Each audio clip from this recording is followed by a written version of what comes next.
골로새서 3장 22절에서부터 24절까지입니다. 성도의 직장생활. 앞서 배운 골로새서 1장과 2장에서는 교회와 성도가 반드시 알아야 하고 지켜야 하는 성경적 진리와 신학적인 교리들에 대한 내용들이 기록되어 있고, 골로새서 3장과 4장에서는 성경적 바른 교리와 진리를 붙들고 있는 성도들이 그들의 삶 속에서 어떻게 살아야 합당하고 옳은 것인가에 대한 가르침들이 기록되어 있습니다. 쉽게 풀이하자면 1장과 2장은 이론적인 부분이라면 3장과 4장은 실천적인 부분이라고 할 수 있습니다. 골로새서 3장 앞부분에서는 위의 것을 추구하는 삶과 하나님의 백성다운 삶을 사는 것의 중요성이 무엇인지에 대해서 배웠고, 골로새서 3장 후반부에서는 위의 것을 추구하는 삶, 하나님 백성다운 삶을 살아야 하는 성도들이 그들이 몸담고 있는 가정과 직장에서 과연 어떻게 살아야 하나님 보시기에 합당한 것인가, 이에 대한 가르침과 교훈들에 대한 말씀들이 기록되어 있습니다. 성도들이 이 땅에서 숨을 쉬며 살아가는 동안 가장 오랜 시간 생활하는 곳이 가정과 직장입니다. 성도들의 인생이라는 삶의 장소에서 가장 많은 시간을 보내고 가장 많은 사건과 일들을 경험하는 곳 역시도 가정과 직장입니다. 그리고 우리에게 주어진 인생이라는 수명의 장소에서 가장 우리가 중요하게 여겨야 할 곳 역시도 바로 가정과 직장입니다. 지난 시간에는 성도의 가정생활의 성경적 교훈에 대해서 배웠고, 오늘은 성도의 직장생활에 대한 성경에서의 교훈과 가르침에 대해서 살펴보고자 합니다. 하나님의 백성들, 믿는 성도들은 자신들이 몸담고 있는 일터 가운데 과연 어떠한 자세와 태도로 임해야 하는지, 성도에게 있어 직장과 직업에 대한 기독교적인 가치관과 의미는 무엇인지 우리는 살펴볼 필요가 있습니다. 우리는 오늘 본문의 말씀을 통해서 믿는 성도들이 가지고 있어야 할 직장에서의 태도와 직업의 의미는 무엇인지 알아보는 시간을 가져보도록 하겠습니다. 첫 번째로, 직장은 나와 내 가족을 책임지고 부양하기 위해 하나님이 허락하신 장소임을 알아야 합니다. 우리는 앞서 골로새서 3장 전반부에서 하나님의 백성들은 위의 것을 추구하는 삶을 살아야 함을 배웠습니다. 우리가 앞서서 여러 번 배웠듯이 위의 것을 추구하는 삶이란 교회나 기도원에 들어가서 하루 종일 생활하거나 하늘의 천국 생활만 바라보면서 아무것도 하지 않는 그러한 삶을 말하는 것이 아닙니다. 실제로 초대교회 안에서 어떤 이들은 예수님의 재림만 기다리며 일을 하지 않았던 무리들이 있었습니다. 그런데 재림만 기다린다고 일을 안 한다면 누군가는 일을 하지 않은 사람의 먹고 사는 문제를 책임져야 했습니다. 그가 속한 가정이라든지 교회에서 그들의 의식주 문제를 해결해 주어야 하는데, 이런 일은 성경적으로 옳지도 못하고 이러한 사람들 때문에 당시 교회와 성도들이 큰 부담을 가졌습니다. 주변 사람들에게 덕이 되지 못했습니다. 그래서 성경은 일하지 않거든 먹지도 말고 성실히 일해서 자신의 의식주 문제를 해결하라는 질책의 말씀을 가르쳤습니다. 위의 것을 추구하는 삶이란 구원의 은혜를 받은 성도다운 삶을 이 땅에서 살아가는 것을 의미합니다. 빨리 천국에 가는 것만 소망하는 것이 아니라 내게 주어진 삶의 자리를 중심으로 이 땅에서 하나님의 나라가 확장되어질 수 있도록 힘쓰고 애쓰는 삶을 의미하는 것입니다. 내게 주어진 삶의 자리가 어디입니까? 첫 번째가 가정이고 두 번째가 일하는 직장입니다. 가정에 대해서는 지난 시간에 우리가 배웠습니다. 가정은 하나님이 세우신 가장 중요한 공동체요, 사람들의 안식의 장소입니다. 가정이 안정되어야 교회가 안정되고 사회도 안정되며 개인의 삶도 안정될 수 있습니다. 이렇게 중요한 가정이 안정되기 위해서는 여러 가지 요소들이 필요한데 그중 하나가 바로 물질입니다. 물론 물질이 가정이 안정되기 위한 가장 중요한 요소는 아닙니다. 지난 시간 가정에 대한 말씀을 배우면서 건강한 가정 생활에 대한 핵심적 사항들을 배웠다고 여겨지기 때문에 오늘 본문에서는 물질에 대한 부분을 언급하려고 합니다. 내게 주어진 직업과 직장은 먹고 사는 생활을 유지해 나가는데 경제적으로 필요한 활동입니다. 일을 해야 돈을 벌고 그 돈으로 개인 생활을 영위해 나갈 수 있고, 결혼을 한 사람들은 가정 생활을 유지해 나갈 수 있습니다. 돈을 얼마나 많이 버느냐가 절대적으로 중요한 것은 아니지만 최소한의 가정생활이 유지될 수 있을 정도의 돈을 버는 것은 가족의 구성원들이 감당해야 할 책임입니다. 한때 우리나라는 남편이 가장 많이 그 일을 감당했지만 요즘에는 할 수만 있다면 다른 가족의 구성원들이 이 일에 참여할 수 있습니다. 과거에는 먹고 사는 문제, 굶지 않고 입에 풀칠만 하면 다행이라고 여기는 시대였지만 오늘날의 시대는 많이 달라졌습니다. 과거와는 달리 상대적으로 사회가 요구하는 또한 개인이 요구하는 최소한의 생활이라는 개념이 많이 바뀌었기 때문에 단순히 밥을 굶지 않으면 된다는 기준을 들이밀 수는 없습니다. 또한 반대로 상대적으로 생활에 대한 기대치가 높아진 오늘날의 시대에 최소한의 생활에 대한 기준을 모두 만족시키는 것이란 사실 쉽지 않습니다. 물질에 대해서 가장 선행되어져야 할 사항은 자신들이 소득에 처해 있는 현실 상황을 고려해서 분수에 맞는 소비 습관과 생활 계획을 세워야 한다는 것입니다. 200만 원 버는 사람이 250만 원, 300만 원 이상의 지출을 한다면 그것은 큰 문제입니다. 우리의 소득에 맞게 계획적으로 소비하는 습관을 길러야 합니다. 그런데 아무리 절약하고 아낀다고 해도 결국에는 어느 정도의 돈을 벌지 않으면 소용이 없습니다. 돈을 벌기 위해서는 일할 수 있는 생계 수단이 필요합니다.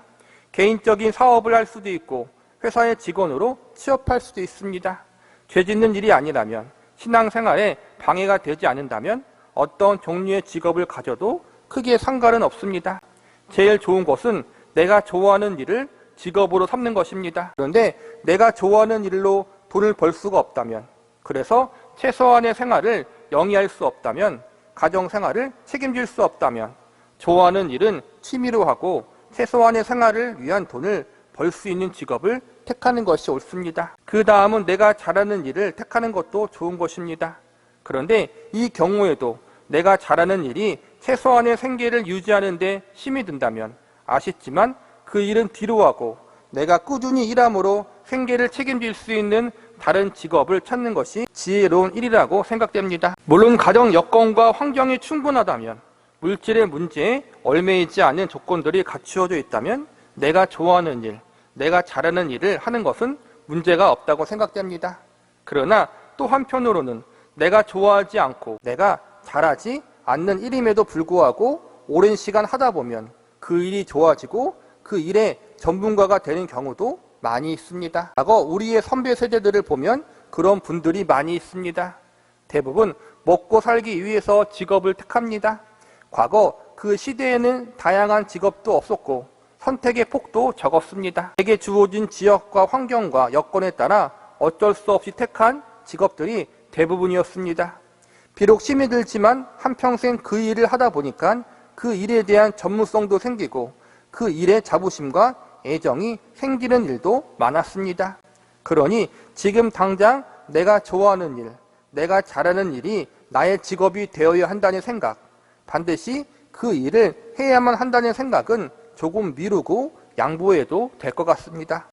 자유와 꿈도 중요하지만 더불어 책임도 중요하다는 사실을 기억하면서 조화롭게 일할 수 있는 지혜와 상황을 허락해 달라고 기도하시기 바랍니다. 직업을 통하여 물질을 벌고 그 물질로 내 사랑하는 가족을 부양한다는 것은 참으로 소중한 일입니다. 직업의 종류와 상관없이 그 일을 통해 사랑하는 가족을 책임진다는 것 자체가 충분히 자랑스러운 일이며 충분히 자부심을 가질 수 있으며 존경받을 만한 일입니다. 그리고 그것이 하나님이 기뻐하시는 일입니다.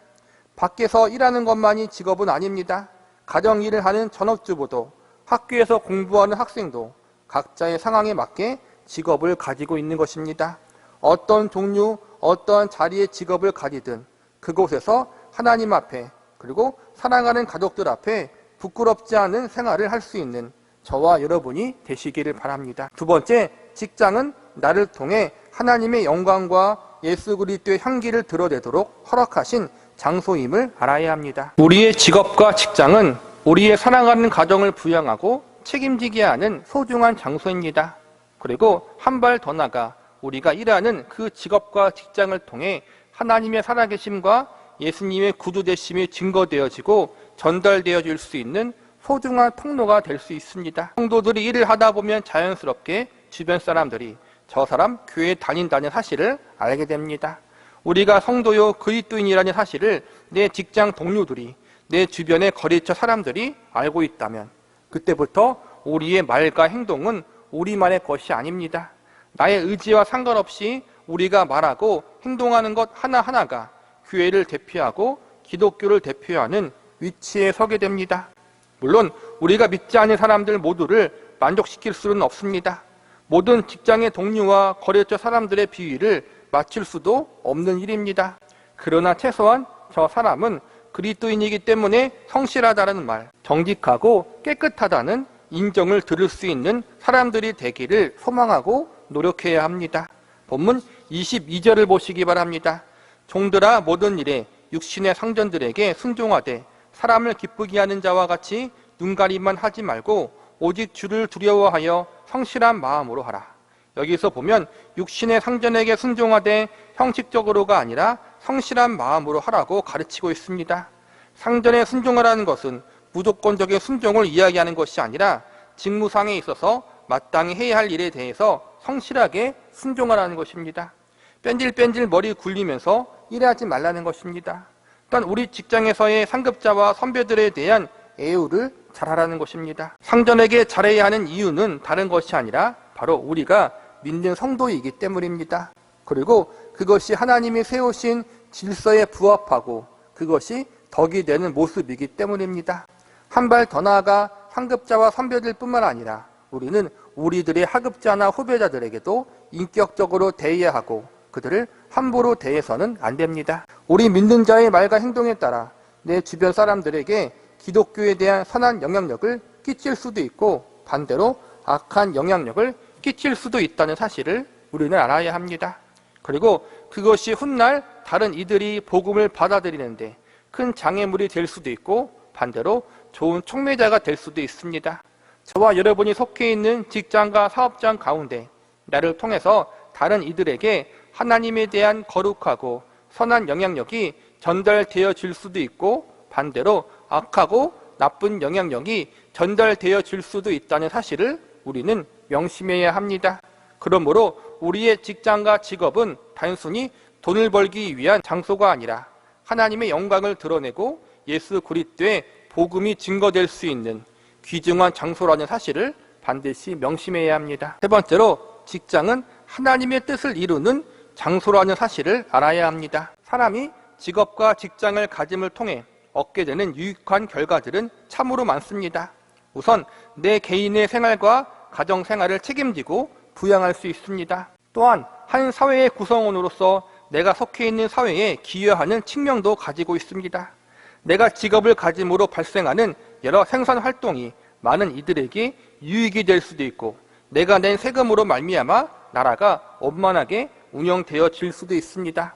또한 내가 직업을 가짐으로 내가 속한 교회를 책임지는 역할도 감당할 수 있습니다. 모든 성도들이 직업을 가지지 않고 하나님의 일을 한다고 기도만 한다면, 교회나 기도원에 하루 종일 있는다면 과연 교회 운영의 책임은 누가 질 수 있단 말입니까? 한국의 미자립교회가 전체 교회의 60% 이상이 된다고 합니다. 그 중에서 최소한의 목회자 가정의 생계를 책임지기 힘든 교회가 대부분이라고 합니다. 그러니까 한국 교회의 최소한 절반 이상의 교회가 목회자 가정의 생계를 책임지지 못하고 있다는 것입니다. 그래서 이러한 교회의 목회자들은 목회자가 부업을 하든지 사모가 일을 할 수밖에 없습니다. 이렇게 되면 자연스럽게 목회자가 목회에 집중할 수 없게 되고 목회에 지장을 줄 수밖에 없습니다. 그리고 확실히 목회에만 집중할 수 있는 규모 있는 교회와 목회적 돌봄과 가르침의 간격이 질적으로 벌어질 수밖에 없습니다. 성도였을 때 신학생 시절에 한국 교회의 이러한 현실을 잘 모르고 있었습니다. 그저 열심히 하면 된다고 생각했습니다. 열심히 기도하고 열심히 전도하고 열심히 일하면 알아서 부흥되고 알아서 하나님이 축복해 주시는 줄 알고 있었습니다. 그러지 못한 교회는 문제가 있는 것이라고 생각했습니다. 그러나 제가 막상 목회를 하다 보니 말로 설명할 수 없는 부분, 그동안 제가 알고 있었던 이상적인 부분과 현실이 얼마나 다른지 알게 되었습니다. 지금도 수많은 개척교회와 미자리 교회들이 무너지고 있습니다. 씨앗이 없으면 나중에 거둘 열매가 없듯이 교회 역시 개척교회와 미자립교회라는 씨앗들이 잘 자라고 성장해야 한국교회에 미래가 있는 것입니다. 그러나 현 상황은 참으로 암울한 상황입니다. 물론 대부분의 교회들이 성도의 수가 적어서 어쩔 수 없는 경우도 있지만 적지 않은 교회가 교회 운영과 목회자 생활을 책임질 수 있는 성도들이 있음에도 불구하고 많은 성도들이 책임을 다하지 않기 때문에 이러한 경우들이 발생하기도 합니다. 나도 먹고 살기 힘든데 교회까지 생각할 여유가 없다는 것입니다. 우리는 직장을 통하여 정당하게 물질을 벌고 우리의 가정뿐만 아니라 교회에 대한 책임도 다할 수 있는 성도들이 되어야 합니다. 또한 성실한 직업생활은 우리들의 건전한 삶, 건강한 삶에도 기여합니다. 우리가 뉴스나 TV 등을 보면 복권에 당첨되거나 증권이나 어떠한 투자를 잘해서 수십억, 수백억씩 번 사람들의 이야기를 듣습니다. 그런데 그러한 사람들의 삶을 추적해보면 나중에 망해서 처음보다 더 어렵게 사는 경우가 많습니다. 행복했던 가족이 불화를 겪었다는 이야기도 듣습니다. 성실한 노동의 대가로 얻지 못한 물질은 우리에게 축복이 아니라 불행이 될 수 있는 것입니다. 건전한 노동과 성실한 직업생활은 우리 자신에게 만족을 주고 나의 재능과 달란트를 발견케 하고 개발할 수 있는 기회가 되기도 합니다. 그리고 내가 발견하고 개발한 그 재능과 달란트를 가지고 하나님과 이웃을 더욱 섬길 수 있는 기회가 생기기도 합니다. 그러므로 성실한 직장생활은 하나님이 기뻐하시는 모습이요, 나와 내 가정이 그리고 자신이 몸담고 있는 교회와 사회를 책임지는 소중한 역할을 감당한다는 사실을 명심하시기 바랍니다. 더욱이 기독교가 가지고 있는 직업에 대한 가장 중요한 가르침은 소명지라는 가르침입니다. 내가 지금 몸담고 있는 직장과 사업장이 바로 하나님이 허락하신 소명의 자리인 것입니다. 본문 23절을 보시기 바랍니다. 무슨 일을 하든지 마음을 다하여 주께 하듯 하고 사람에게 하듯 하지 말라. 여기서 보면 주께 하듯 하라고 나와 있습니다. 22절에서는 주를 두려워하는 성실한 마음으로 하라고 가르치고 있습니다. 이 말을 종합해 보면 내가 속해 있는 직장과 내가 아는 그 직업의 일이 사람하고만 관련된 일이 아니라 하나님과 관련된 일이라는 것입니다. 즉 나의 일이 사람만의 일이 아니라 하나님의 일이라는 의식을 가지고 있으라는 것입니다. 기독교는 모든 직업을 소명이라고 가르칩니다. 하나님이 그 일을 할 수 있도록 우리를 이끄셨고 그 일 가운데 하나님이 기뻐하시는 뜻을 이룬다는 사실을 믿었기에 우리의 직업은 곧 소명의 자리가 될 수 있는 것입니다. 우리의 직장과 직업의 자리에서 우리는 선교사의 역할을 감당하는 것입니다. 저와 여러분이 몸담고 있는 그 직장과 사업의 터전이 복음의 증거의 사역지요, 나는 그곳에서 하나님으로부터 파견된 선교사라는 거룩한 인식을 가지고 있어야 합니다. 저와 여러분은 세상으로 파견된 선교사입니다. 이 땅에서 내가 몸담고 있는 그 자리에서 하나님이 맡겨주신 사명을 온전히 잘 감당할 수 있기를 기도합니다. 말씀을 마무리하겠습니다. 본문 24절을 보시기 바랍니다. 이는 기업의 상을 주께 받을 줄 아나니 너희는 주 그리스도를 섬기느니라. 우리가 우리의 직장과 사업장에서 우리가 가진 직업의 자리에서 하나님을 두려워하는 성실한 마음으로 하나님께 하듯 진심으로 최선을 다하는 그 모습이 하나님의 상급을 가져온다고 가르치고 있습니다. 우리는 우리에게 맡겨진 일을 하는 것입니다. 그런데 하나님은 그 일을 단순한 인간적인 일로만 치부하지 않으시고 하나님 앞에서 행하는 하나님의 일이라고 여겨주시고 상급을 준비해 놓으신다고 약속하고 있습니다. 상급이 있다는 것은 우리가 하는 모든 일이 하나님의 일이라는 것입니다. 하나님을 의식하고 하나님 앞에 믿음으로 정직하고 성실하게 행하는 모든 일들이 결국 하나님이 기뻐 받으시는 하나님의 일인 것입니다. 모든 그리스도인의 삶의 자세와 태도는 이러한 청지기 의식에서부터 시작이 되어집니다. 하나님이 나에게 맡겨주신 일이다. 나는 하나님이 맡겨주신 일을 감당하는 청지기이다. 우리는 이러한 생각과 의식을 가지고 있어야 합니다. 우리는 우리들의 가정에서와 우리가 몸담고 있는 직장과 사업장에서 이러한 청지기 의식을 가지고 있어야 합니다. 더욱 주목해서 볼 것은 24절에 보니까 기업의 상을 주님이 주신다고 나와 있습니다. 기업이란 같은 핏줄을 가지고 있는 자녀나 후손에게 물려주는 가문의 재산입니다. 이스라엘 백성들에게 있어서 기업이란 약속의 땅이었습니다. 땅은 조상 대대로부터 물려받은 기업이었습니다. 기업을 물려받는 조건은 자녀로 태어나기만 하면 됩니다. 그러므로 여기서 기업의 상을 주신다는 것은 하나님이 우리를 단순한 종이나 청지기로만 보지 않으시고 우리를 하나님의 자녀로 여겨주신다는 것을 보여주는 것입니다. 우리는 종과 청지기의 마음으로 하나님 앞에 최선을 다하고 성실하게 일을 하지만 하나님은 우리를 단순한 종과 청지기가 아니라 하나님의 기업을 이을 하나님의 자녀로 여겨주시고 우리를 자녀로 대해주시는 것입니다. 우리가 비록 잘나가는 직업을 가지고 있지 못하지만 높은 위치에 있지는 못하지만 때론 이 땅의 사람들이 볼 때 보잘것없고 별로 중요하지 않게 여겨지는 직업을 가지고 있지만 하나님은 우리를 모두 다 하나님의 아들과 딸로 대하여 주신다는 것입니다. 그러니 얼마나 감사한 일입니까? 우리는 어떠한 직업을 가지고 있던 어떠한 위치에 있든지 하나님이 보실 때 가장 귀한 자녀들이고 하늘나라의 기업을 이을 왕의 아들과 딸들입니다. 만왕의 왕이신 하나님이 잠시 나에게 지금의 직업을 맡기셨습니다. 지금의 자리를 허락하여 주셨습니다. 그곳에서 하나님의 영광을 드러내게 하시려고 그곳에서 그리스도의 향기를 전달하는 사명자로 보내셨습니다. 나의 살아가는 가정을 책임지고 교회와 사회를 책임질 수 있는 은혜의 기회들을 허락하여 주셨습니다. 우리는 마땅히 감사하며 하나님이 나에게 이 일을 맡기셨다는 자부심을 가지고 일을 할 수 있어야 합니다. 우리의 모든 일들에 대한 보상은 하나님이 해주실 것입니다. 인간적 지도자와 상사는 다 모를 수 있습니다. 상급자들이 다 인정해 주지 않을 수 있습니다. 내가 열심히 한 만큼 대접을 못 받을 수도 있습니다. 때로는 손해를 볼 수 있습니다. 그러나 전지전능하신 하나님 아버지는 다 알고 계십니다.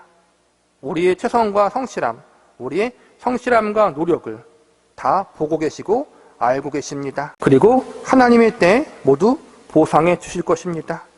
우리는 이 사실을 믿음으로 잘 인내하고 견딜 수 있어야 합니다. 감사함으로 끝까지 하나님이 기뻐하시는 자리에서 일을 감당해야 합니다. 하나님 앞에서 일을 하듯이 죽게 하듯이 주님이 기뻐하시는 성실한 모습으로 그 일이 주님이 나에게 맡겨주신 일이기에 주님을 섬기듯 감당할 수 있기를 바랍니다. 하나님이 보고 계시고 하나님이 나에게 이 일을 맡겨주셨습니다. 이러한 믿음의 자세와 태도로 하나님 앞에 우리에게 주어진 직장과 사업장에서 직업의 자리에서 선교사의 마음으로 또 청지기의 마음으로 맡겨주신 사명을 온전히 성실히 잘 감당할 수 있기를 바랍니다.